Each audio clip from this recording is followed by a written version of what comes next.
فبالله فاستغن عنه. بسم الله الرحمن الرحيم. السلام عليكم ورحمة الله وبركاته. زاري إن شاء الله سدستنيا درس لاي درسنال كتاباتنا عنه الواضح ነው المبتدأ والخبر የሚል ርዕስ አለ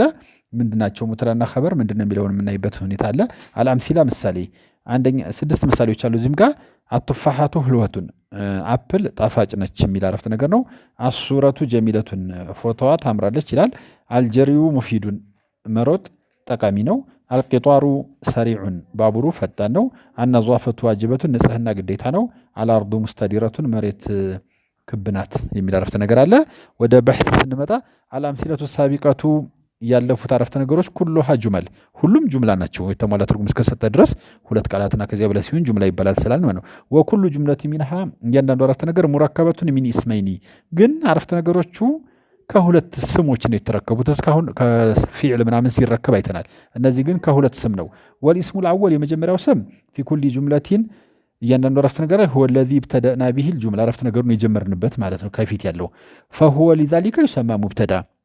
አረፍተ ነገሩን የጀመርንበት የመጀመሪያ ቃል በአረበኛ የግራመር ህግ መሰረት ሙብተዳ ይባላል وإذا وضعنا ስናስቀምጥ እስቢዓና ጣታችንን على اسم الثاني ሁለተኛው ስም ላይ ስናስቀምጥ في كل جملة እያንዳንዱ አረፍተ ነገር ላይ فأخفيناه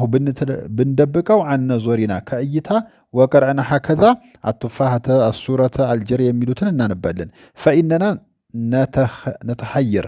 እንዋልላለን ونسأل أنفسنا ራሳችን ጠይቃለን ما شأن التفاحة የቱፋሁ ጉዳይ ምንድነው وما شأن الصورة የፎቶው ምንድነው وما شأن الجري የመሮጥ ጉዳይ ምንድነው ولكن ነገር ግን إذا رفعنا ይስቢዓና ጣታችንን ስናነሳ ወቀራና هكذا እንደዚህ እናነባለን አጥፋሃቱ ህልወቱን አፕል ጣፋጭ ነች አሱረቱ ጀሚለቱን ፎቶዋ ቆንጆ ነች አልጀሪዩ ሙፊዱን መሮጥ ጠቃሚ ነው ኢስተፈርና ፋይደትን ታማ አሁን የተሟላ የሆነ ጥቅም ተጠቀመን ወለዚ አፋደና ያስጠቀመን هو الاسم الثاني ሁለተኛው ስም ነው في كل جملة እያንዳንዱ አረፍተ ነገር ላይ እንዲሟላ ያደረገው ሁለተኛው ስም ነው እንጂ የመጀመሪያው አንድ ቃል ብቻውን አረፍተ ነገሩ የተሟላ ትርጉም አልሰጠንም هو الذي أخبرنا የነገረን بحلاوة التفاحة የቱፋውን ጣፋጭነት وجمال الصورة የፎቶውን ቆንጆነት وإفادة الجري የመሮጥን ጥቅም የነገረን ሁለተኛው ቃል ነው ولذلك يسمى الاسم الثاني ሁለተኛው ስም ይባላል خبر ይባላል ባጭሩ خبر ማለት መጀመሪያ ሙብተዳ አለ ስለ ሙብተዳው ያለን ኢንፎርሜሽን ወይ መረጃ خبر ይባላል وإذا تأملنا ስናስተነትን آخر كل اسم የሁሉንም ስም መጨረሻቸውን ስናይ من الاسمين ከሁለቱም ስሞች አኺራቸው ላይ ያለውን ሐረካ ስናይ في كل جملة እያንዳንዱ አረፍተ ነገር ላይ من الجمل السابقة ባለፉት አረፍተ ነገሮች وجدناه مرفوعا እዚህ ላይ ነው እንግዲህ ዋናው የነሁ ቃዒዳ እያንዳንዳቸው ስም መጨረሻቸውን ስናየው መርፉዕ ሆኖ እናገኘዋለን ካሁን በፊት ባየነው አረፍተ ነገር ላይ ሙብተዳ አኺሩ መርፉዕ ነው ብለን ነበር መፍዑል ቢሂ አኺሩ መንሱብ ነው ስንል ቆይተናል ዛሬ ደግሞ ሙብተዳና ኸበር የሚባል አረፍተ ነገር መጣ ሁለቱም ስሞች ናቸው የመጀመሪያው ሙብተዳ ይባላል ሁለተኛው ኸበር ይባላል ምን حيث الحكم ስናወራ ደግሞ በቃዒዳ በኩል ሙብተዳና ኸበር መርፉዕ መሆን አለባቸው እነሱን በመንሱብነት ወይ በኸፍድነት ማንበብ ስህተት ነው ማለት ነው ስለዚህ መርፉዕ መሆናቸውን ቃዒዳ እንወስዳለን አልቀዋዒድ ወደ ቃዒዳ ስንመጣ ቃዒዳ ቁጥር 8 እና 9 ላይ ተጠቅሷል አልሙብተዳኡ ሙብተዳ ማለት ምንድነው የሚለውን ታሪፍ ሲደረግ اسمون مرفوع ስም ሆኖ መርፉዕ ነው في اول الجمله خلاص በቃ ይሆነው በስ ባረፍተ ነገሩ መነሻ ላይ የተገኘ መርፉዕ የሆነ ስም ለምሳሌ ፋዒልም እኮ اسم መርፉዕ ነበር ግን እሱ ከፊዕል በኋላ የመጣ ስም ነው እንጂ ያረፍተ ነገሩ መነሻ ላይ ይመጣ አልነበረም